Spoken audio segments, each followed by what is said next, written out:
It's Monday morning, December 14th, 2020, and I'm no stranger to this campsite. I've spent the night in this exact spot almost a dozen times in the past few years.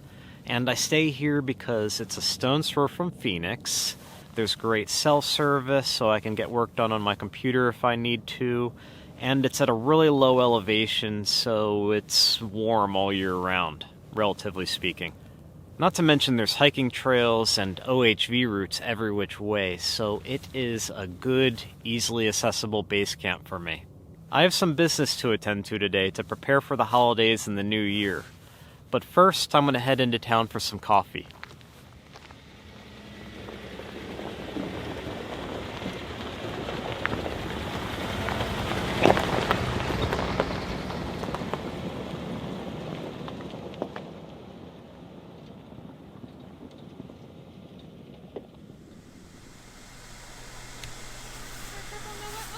Thank you. Have a good one.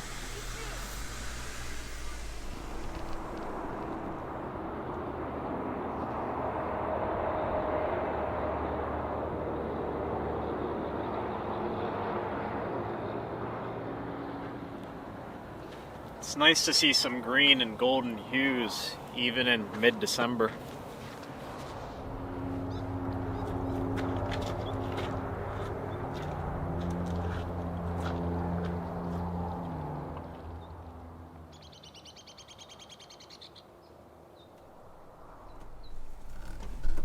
I hate that my video releases have been so irregular at the end of this year.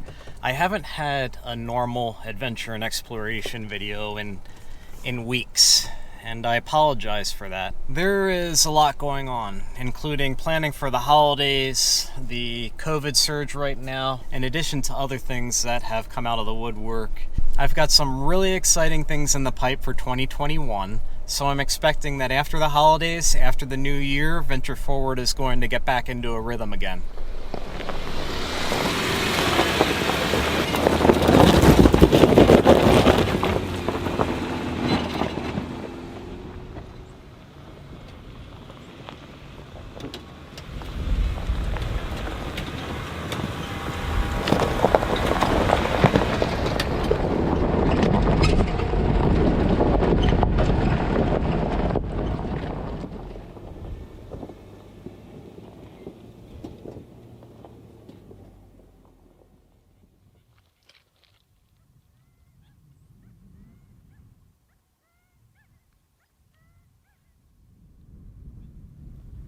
I always enjoy exploring out here, but I need to head back to pavement and take the Jeep up to Prescott to drop it off at the shop for the holidays. Before I do that, I figured this would be a good opportunity to go over its condition and show you what it needs. First and foremost, I am going to get the sway bar disconnect sorted. I thought I'd have that fixed a month ago, but the sway bar light is still blinking on my dashboard. The electronic actuator that's on there now is still DOA, and I'm driving off highway with my N-Links connected, which is kind of jarring. I've had it with that system, so I'm finally going to have the guys install a pneumatic sway bar disconnect actuator. That'll still be switch activated, but it'll operate off my air compressor, much like an air locker. What else? The Jeep has a slotted rotor on the driver's side rear. And not slotted in a good way. It's either got debris in there that's wearing a groove into the rotor, or the material is gone on the brake pads in the driver's side rear. Either way, it looks like a new rotor is going to need to happen. Among smaller items, this past week I backed into a stick that was protruding over the trail, and it poked out my passenger side rear tail light. Also, this one's a pretty big deal, but the factory stereo head unit in my dashboard started acting up. At home is included, and when you listen on the app and online, based on your favorite artists, you can also hear more channels. It plays music for 3 seconds, and then goes silent for 1 second.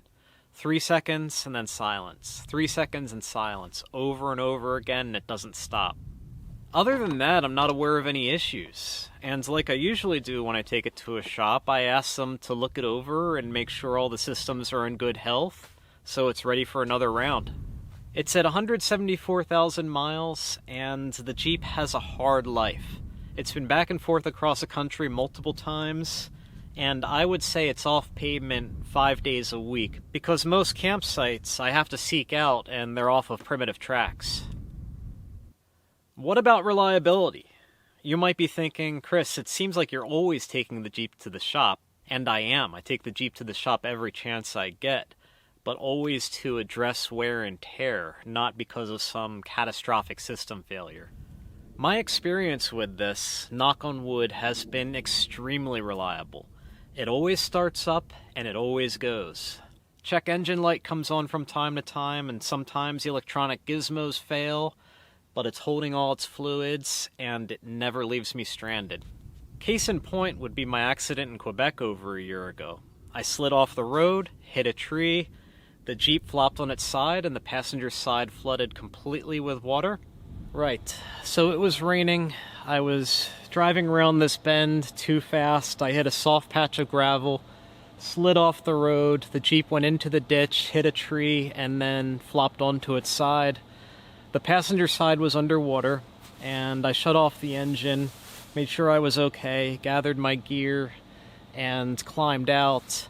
Two gentlemen who drove by in a 3/4-ton Dodge Ram, Andre and Pierre, they found me, and they helped pull me back up onto the road. It was very scary. The flop onto the side was slow, and I thought for sure that I was going into town without the Jeep and that we'd be calling a wrecker, but back on the road and all systems are go. The only thing that needed repaired from that incident was my crushed passenger side mirror, and the Jeep hasn't missed a beat since.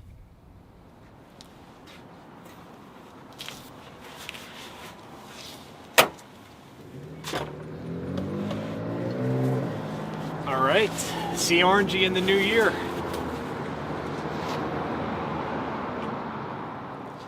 Alright, it is Friday, December 18th, 2020.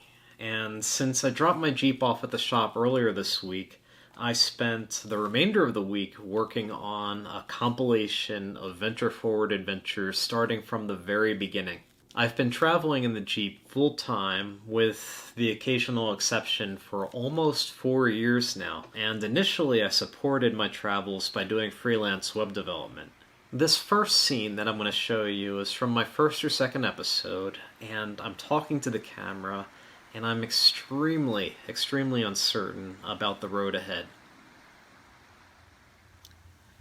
Alright, so it's Thursday night, and as of tomorrow, it'll officially have been 2 weeks since I set off. So far, so good. I logged some billable hours on my computer doing web development. I'm expecting to have some sort of income in the very near future. I should be able to continue to sustain the journey. So stay around here for a couple more days, the weekend, hopefully do some paddling in the kayak, and then I think I'm going to be off to Kentucky. This is the most challenging leg of the trip so far because it's going to be the first time that I really don't know where I'm going. By May of 2017, I was a few months into my travels and I was starting to get accustomed to life on the road. I found myself at Big Bend National Park in Texas, and that's when things started getting real. As someone who spent his entire life on the East Coast, I was fairly naive about the desert of the Southwest and how dangerous it could be. So while I was in Big Bend National Park, it rained and made the primitive roads very treacherous.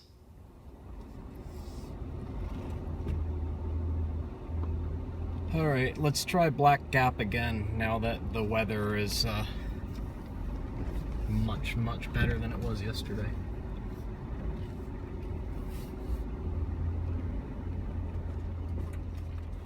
I ended up getting the Jeep stuck in mud on Black Gap Road, and this was a very remote section of desert. I was alone, I didn't have a winch, and all I had was my Garmin in reach with which I could summon help if I needed to. Some of these washes you have to cross, it's hard to tell where the trail even even is because of the flooding. I think it's safe to say it was a good call not to drive down here yesterday.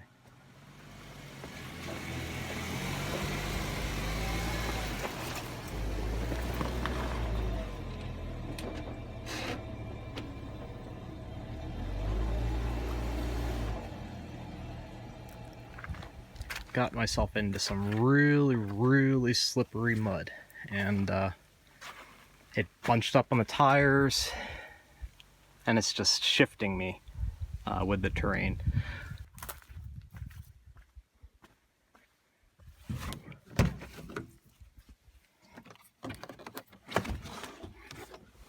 Getting unstuck only took about an hour of my time. Now, having experienced that, it's time to just turn around and go back to camp. This trail is unsuitable for solo travel. I was able to self-extract, fortunately, but this was my first real wake-up call that showed me just how quickly things can go awry. In June of 2017, I was making my way through Arizona, and I went on a hike. And south of Vernon, Arizona, in Apache Sitgreaves National Forest, there is Lake Mountain Lookout Tower. It was stationed, and as I passed under the tower, the gentleman at the top waved out the window and said, hey, come on up. So I took my camera to the top of the fire tower and met Alan Allen, who had been working for the Forest Service for years. And he was happy to tell me his stories, and he just seemed like a really interesting and experienced individual. You're in the middle of the Springerville volcanic field, and people don't realize all these hills are volcanoes. All the rocks around the leg of the tower here are bombs, and this is just some of the bombs that I can bring up here to show folks that they're not by no means geode. How long have you been doing this? I started in fire in '76, hot shots and helitack, ground tankers, and you get too old for it after a while. You want to be home with your wife every night. Yeah. Those jobs, you started in the 1st of June, about Thanksgiving, you call home and say, honey, have the kids grown up yet? Too long of a season, you know. When this one opened up, I jumped on it because my wife could come up, she could stay in the cabin. Yeah. Nobody bothers her. This is all business up here. Your photography is beautiful. What are you writing about? Is it a story or is it a biography? Yeah, it's all about being here. The last page shows some of the gold I pulled out of there that I saved. Wow. And that's what had gold fever, and that's why I near died over it. Moving boulders, and the water rushed in and washed me with a big boulder. Sedona, Arizona. I need to make a return trip to Sedona. Sedona's colors are not exaggerated in photos. It actually is that beautiful. Not to mention there are phenomenal jeep trails like Broken Arrow and Schnebley Hill. Chicken Point. That's the far end of Broken Arrow.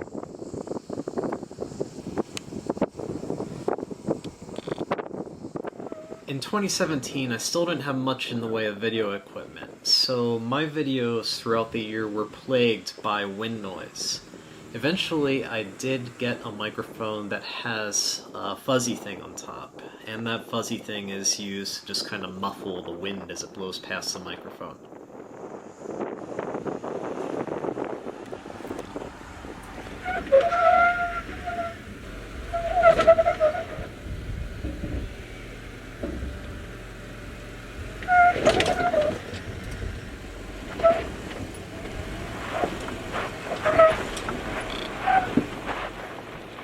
On July 4th, 2017, I met up with Marco, who is Overland X on Instagram and YouTube, and he took me on a personal tour of Anza-borrego State Park in Southern California. That was exciting, and if I recall, the temperature was 114 degrees Fahrenheit in the desert that day.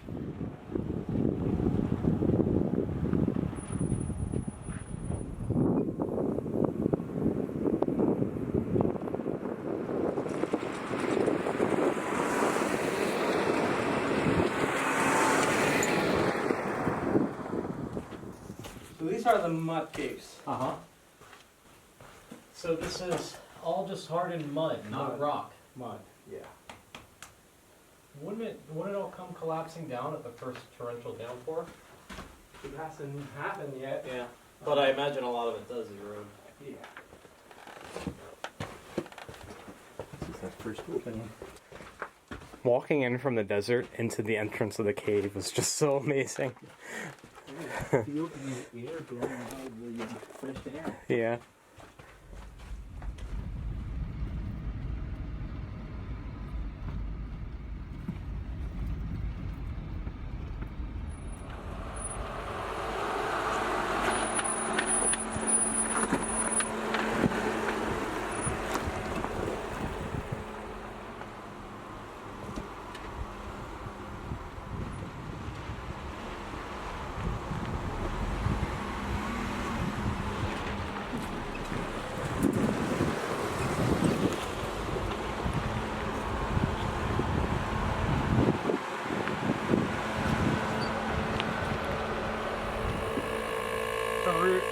The route you showed me today was absolutely awesome.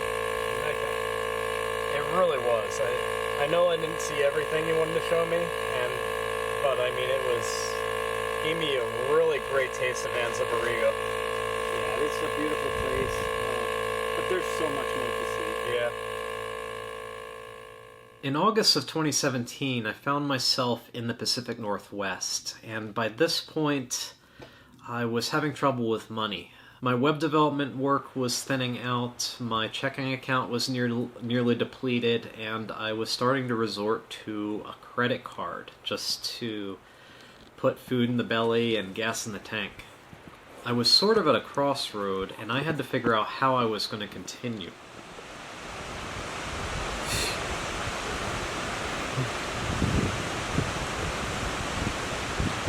I hiked about 4 miles total, and these falls were only about a quarter mile from where I was parked. Figures. It's adventure, it's worth it, man.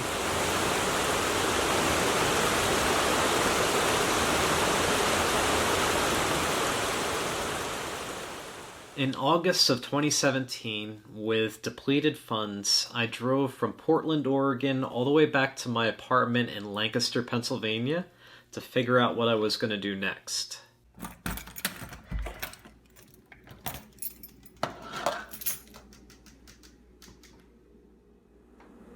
It feels like I'm moving into a place for the first time, but I've been paying rent. I've lived here for about a year now, except just not the past 5 months. My slippers are right where I left them.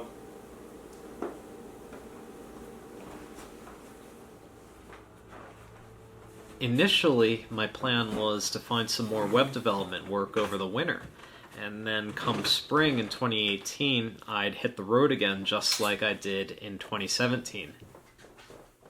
That never happened. I spent about 3 months looking for work, and then I decided, well, if I get rid of the apartment, then I'm almost completely debt-free, and I can just hit the road again and focus on making my video series.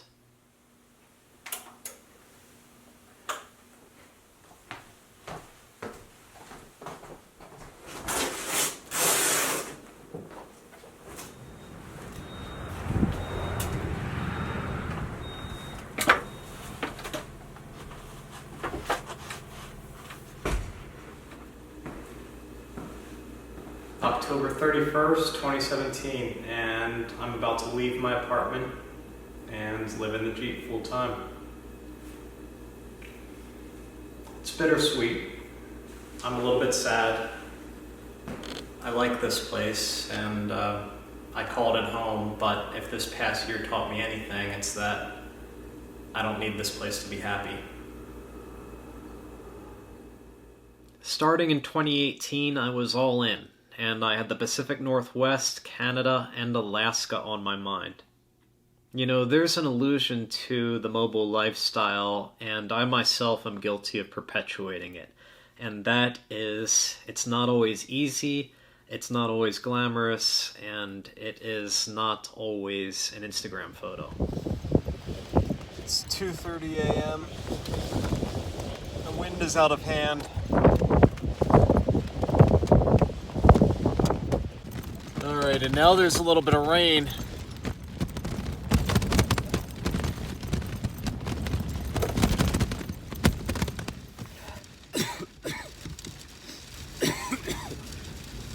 I just closed the camper. The rain is sideways.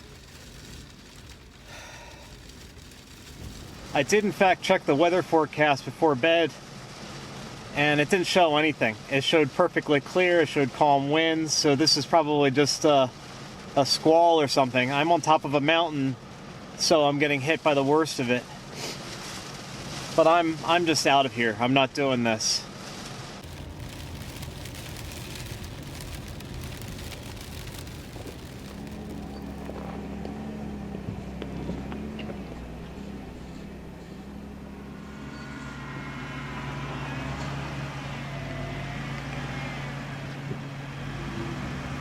This trail is gnarly.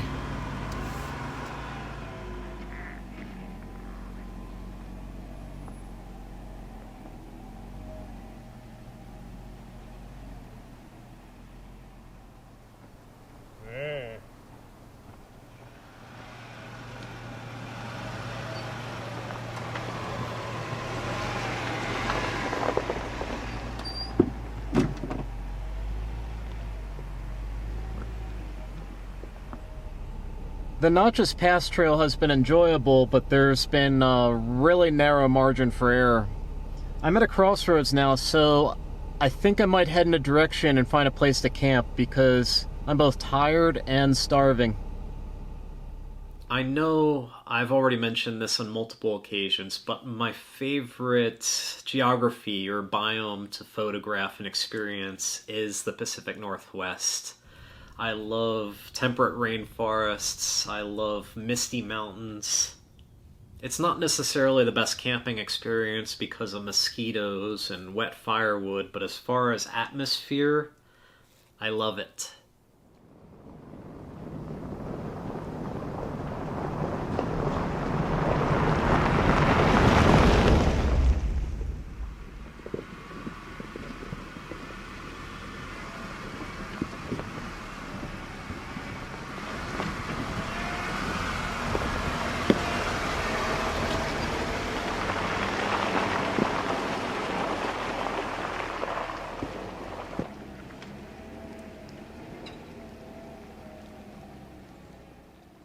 I was near Seattle photographing seaplanes when I ran into a pilot named Long Bak Win. He is a professional pilot and also an aerial photographer, and when he saw me doing my camera work, he introduced himself and offered me to take him up in a plane. We could fly around the mountains of northwestern Washington.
It's around 7 o'clock at night.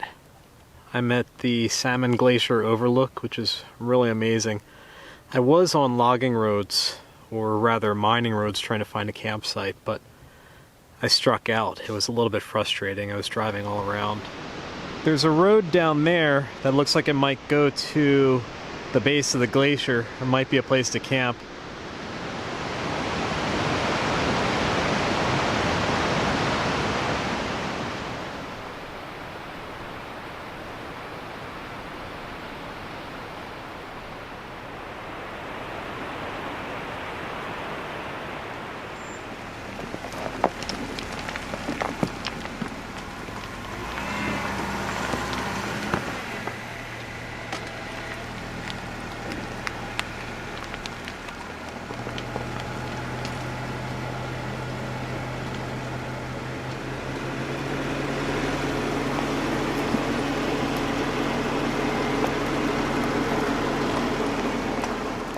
This whole flat area appears to be an old mining site. This will work nicely. I'm glad that I didn't find a campsite up on the mountain because this is better protected from the elements, and I certainly have a fantastic view of the glacier.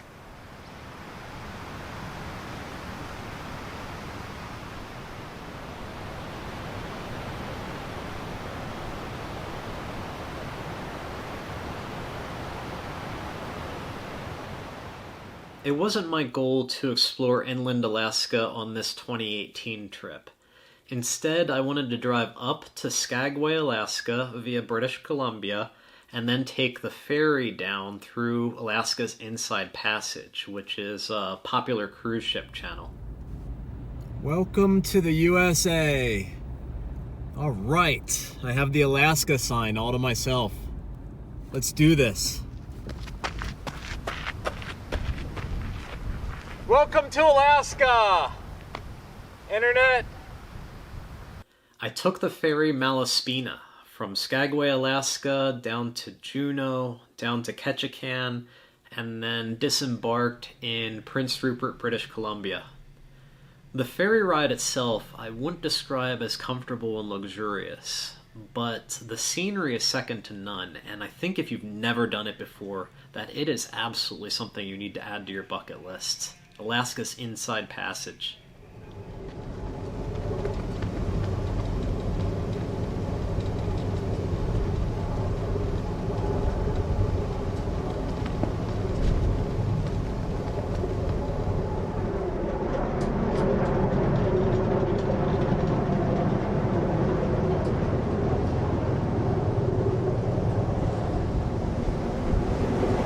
I spent the night on the aft deck sleeping under the stars.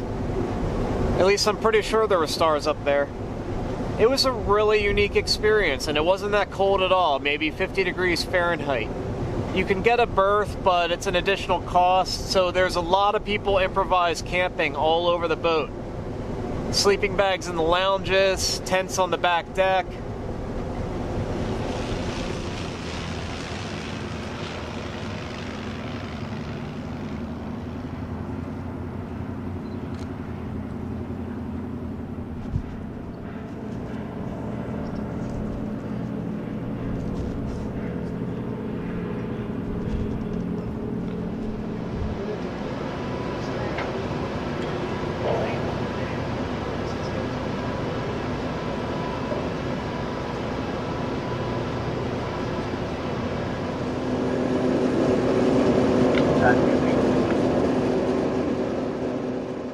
Alaska's Inside Passage doesn't have a ton of opportunities for vehicle-supported adventure.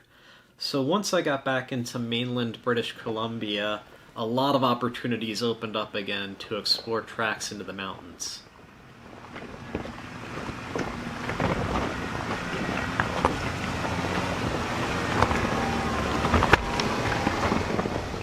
Well, I sure started this week out with an adventure. I'm in the mountains south of Vale Mount, British Columbia, and I was just coming up here to find a place to spend the night, and this isn't it. I am running out of daylight, and I'm also running out of traction, so I'm going to play it safe and go back down the mountain. I'm running out of dry rocks like this. I still have traction to get up the mountain, but live to explore another day.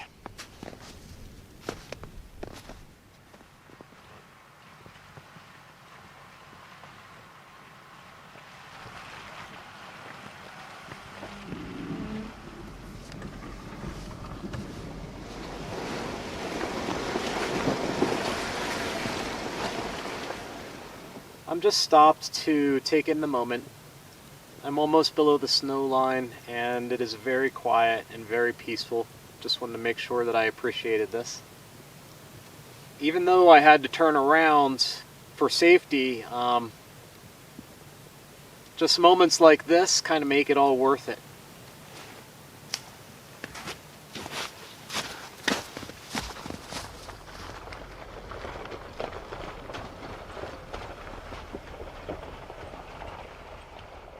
The Canadian Rockies are absolutely stunning, and when I got to Jasper, Alberta, there was a gondola that you could take up to the top of the mountain, and then you could go on a short hike and then take the gondola back down the mountain. It's about a 7.5-minute flight, so if you have any questions on the way, feel free to ask. That's what I'm getting paid for. I do have a question for you. Does anybody afraid of heights? Just don't look down and it's gonna be fine. We've never had a problem before. Here we go. Probably the most fun you'll have today. And this gondola, or Skytram, goes up to the top of Whistler Mountain, I think. And I got to the top, it was snowy, the wind was blowing, and I was absolutely elated.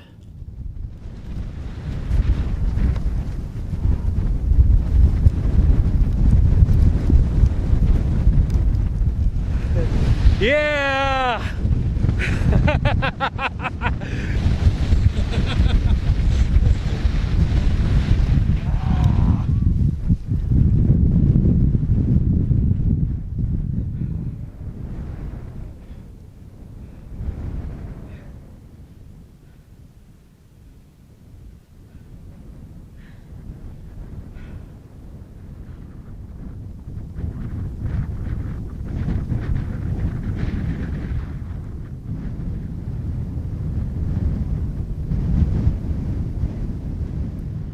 In September of 2018, the cold weather caught up with me as I was traveling south through Canada. Before I entered the United States again, I met up with Cappy, who runs the YouTube channel 410 Expeditions. The Larch is a conifer whose needles turn a vibrant gold around September and October, and up in the mountains of Alberta, they're absolutely stunning.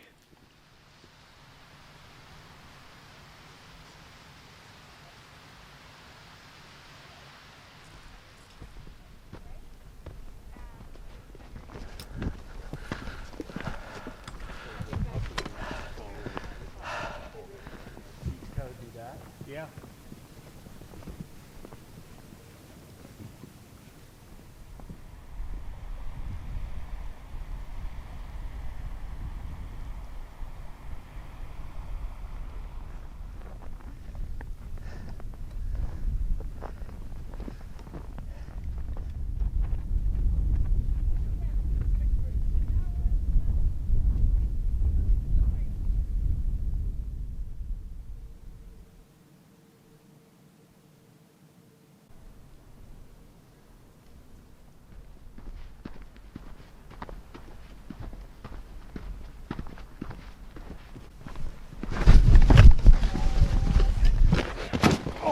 After 2018 wrapped up, I started to think about, alright, what experiences could I have in 2019? And I set my sights on Atlantic Canada. That meant going up into New Brunswick, Nova Scotia, Newfoundland, Labrador, Quebec, Ontario. I took the Highlanders ferry to Newfoundland, and during the entire voyage the suspense was palpable because Newfoundland was extremely exotic in my mind. It was an exciting, new, different landscape that I could not wait to explore.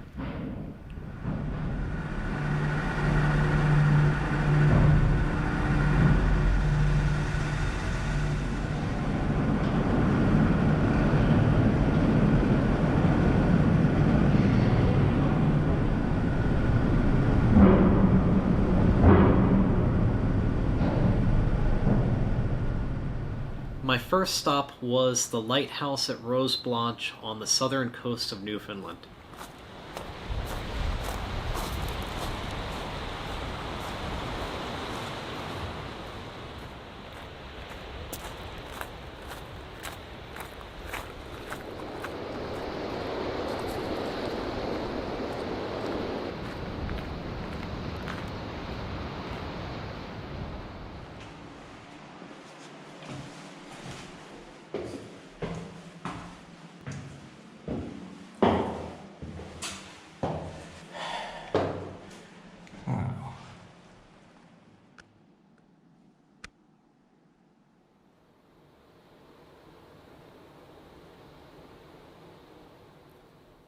After Rose Blanche, I set off to explore Newfoundland's backcountry in the Jeep, and what I found was a barren, rolling landscape that had grassy hills, rocks, and it was dotted with lakes.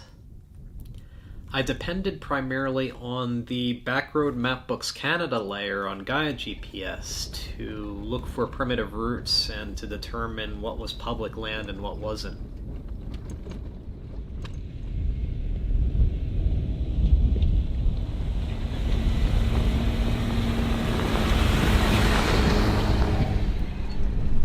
Just encountered a couple guys in a pickup truck who said this road terminates in about 7 kilometers. Kind of bums me out. It's a beautiful landscape and the road's a lot of fun, but I was kind of hoping it would either go through or stop at a place to camp for the night.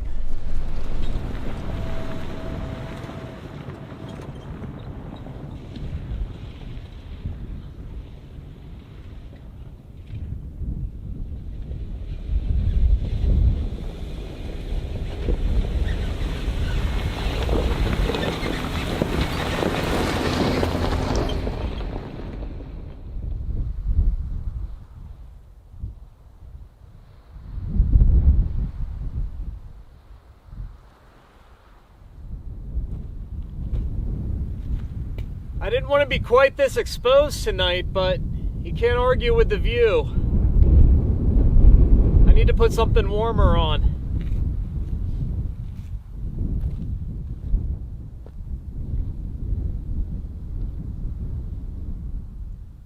Of course, there are plenty of exceptions, but I found that when I explored inland Newfoundland, I was hard-pressed to find routes that were suitable for the Jeep. A lot of the tracks that I found were ATV four-wheeler tracks and certainly could not accommodate wider vehicles. However, what I found most impressive about Newfoundland was its coast and coastal communities. There are charming dispersed camping areas, towering cliffs over crystal clear water, and just a dramatic coast that oozes character around the whole perimeter of the island.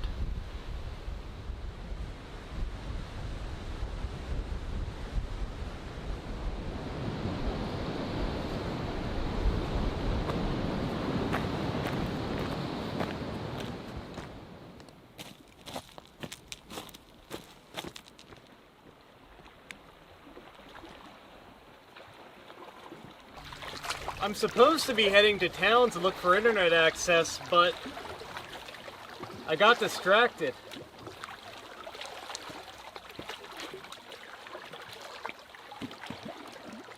A phenomenal example of the splendor that is Newfoundland's coast would be the Skurwink hiking trail, which is a relatively short hike near the town of Trinity, Newfoundland. It's a very scenic natural loop that highlights a jagged coastline and gives you great views of the sea and the town of Trinity.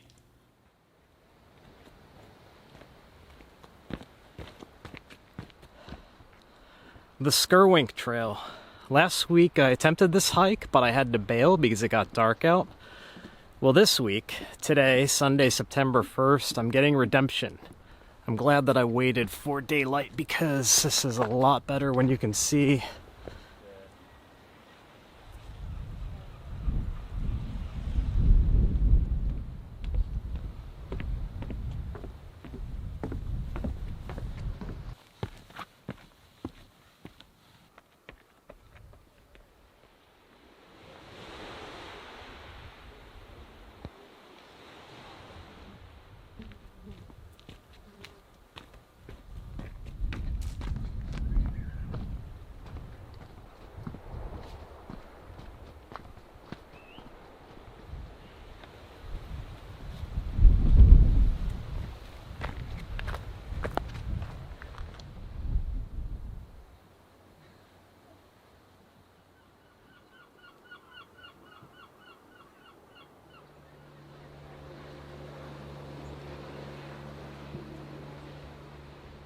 Lassa Meadows is a National Historic Site on the northern tip of Newfoundland that shouldn't be missed. There's a recreation of an old Norse or Viking settlement there, and it's really, really impressive.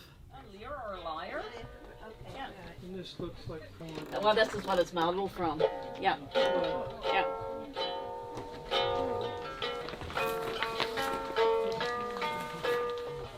But then wine, you're over here in Vinland, so you can make wine. You make it and you drink it for Yule time. Okay.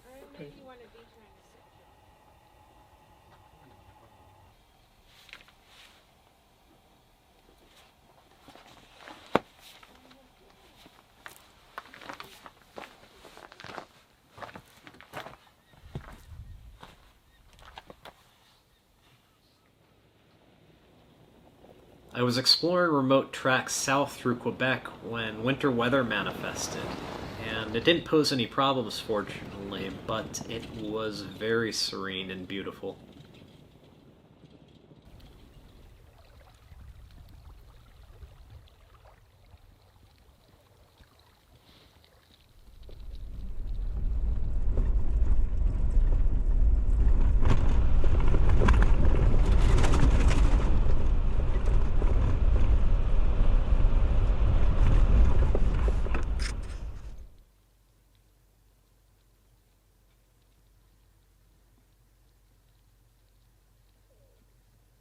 Wow, this is beautiful. The snow's falling gently and it's so serene. It's dead quiet. There's a little bit of mist coming off the water. This is awesome.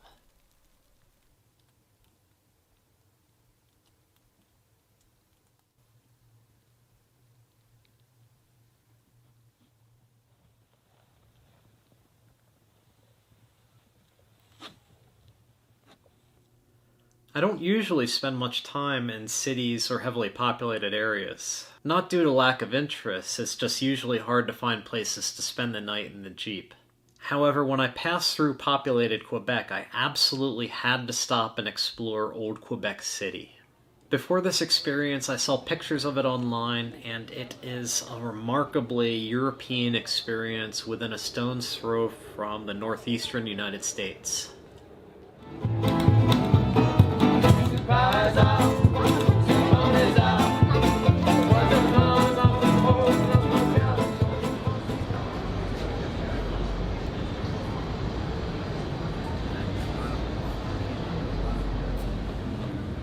Old Quebec is amazing. I've been walking around for a little bit now, and it's 5 p.m., getting a little bit hungry. So I'm gonna find a place to get a bite to eat.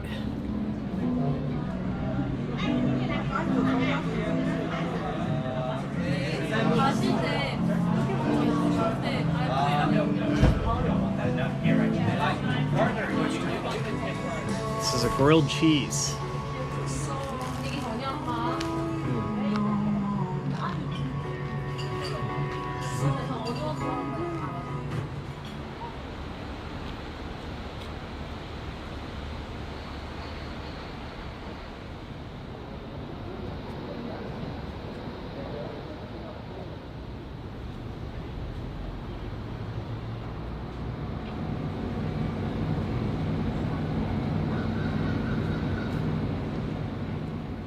Quebec itself is predominantly French-speaking, which is exciting because I knew very little French. I still know very little French. But culturally it felt like a different world, and I had an amazing experience. I would go back there in a heartbeat.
In November of 2019, I re-entered the United States via Michigan's Upper Peninsula, and one of my first stops was Tequamanon Falls during a snowstorm.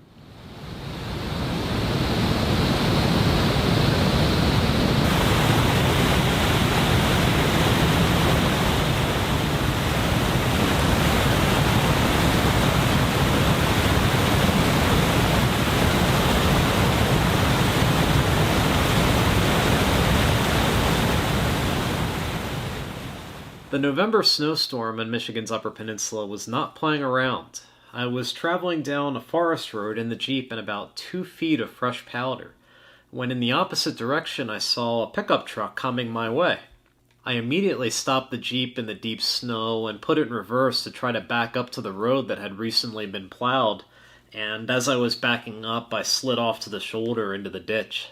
I had almost made it back to the plowed section of road, but I needed to dig myself out using the MaxTrax traction boards, and it took me about 2 hours to get the Jeep unstuck.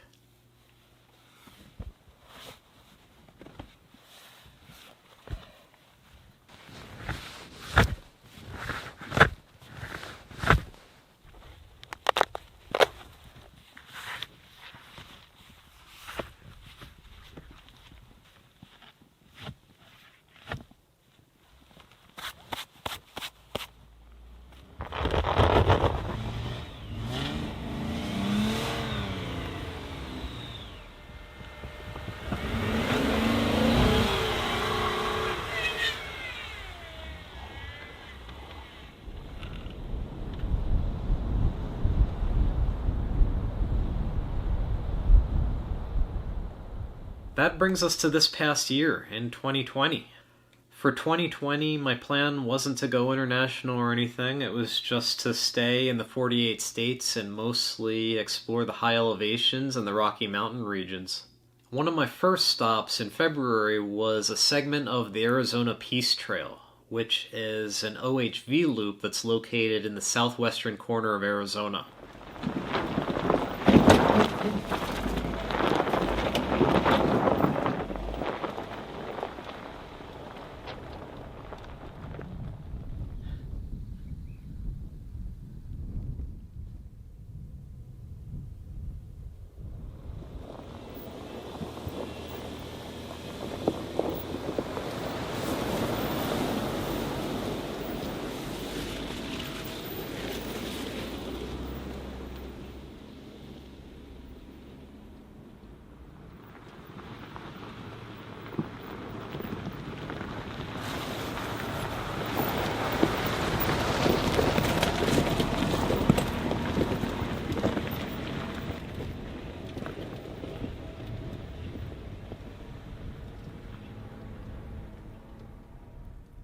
Next, I found myself in Picacho State Park in southeastern California on the western bank of the Colorado River.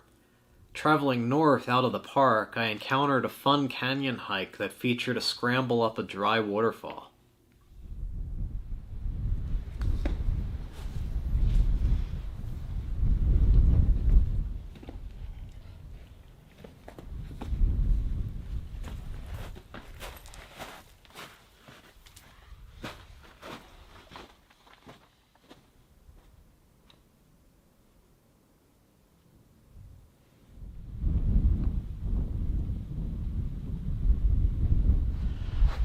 The rangers told me about this hike in Picacho, and they said there'd be a scramble up a waterfall, but I didn't know it'd be that steep or involve a sketchy rope. Adventure, right?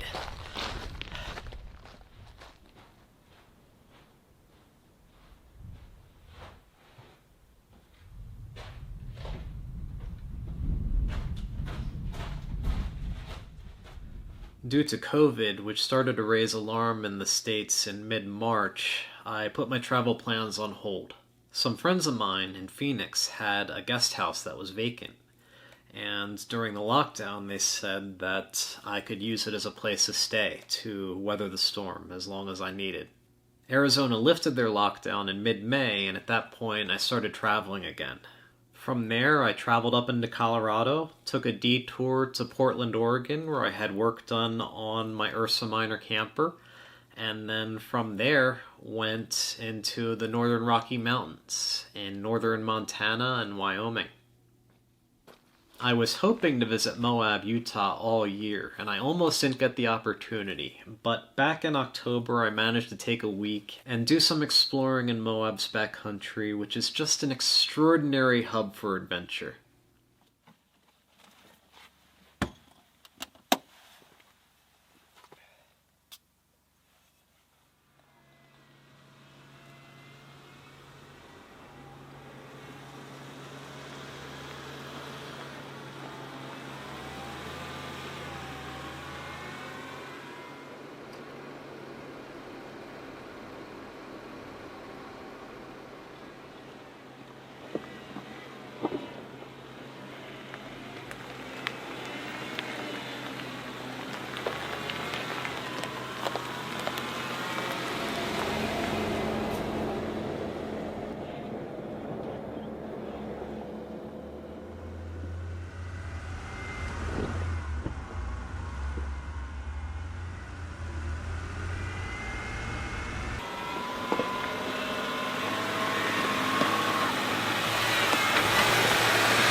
You mind if I record me ordering this for my blog? Sure. Thank you. Dirtbag pork. Two cheese. And a cola, please.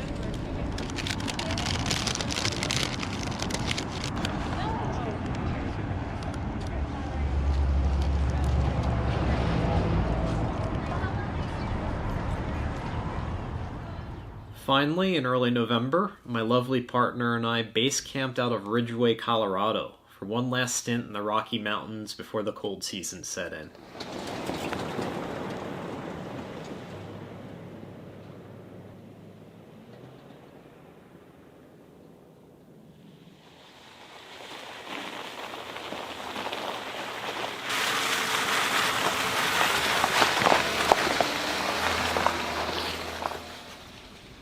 (9,200 feet), we're starting to see some ice and snow on the track, but it's a fairly straightforward track and it's just in the shady spots. So we're going to keep going for now, taking great care. We don't have much farther to go to the end of the road anyway.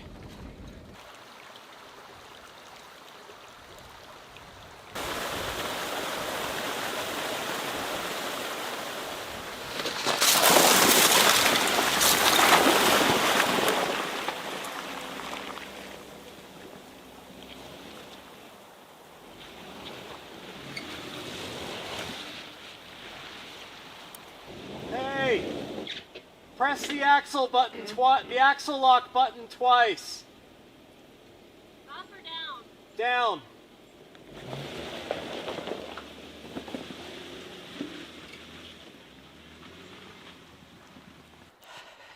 And there you have the Rubicon's locking differentials in action.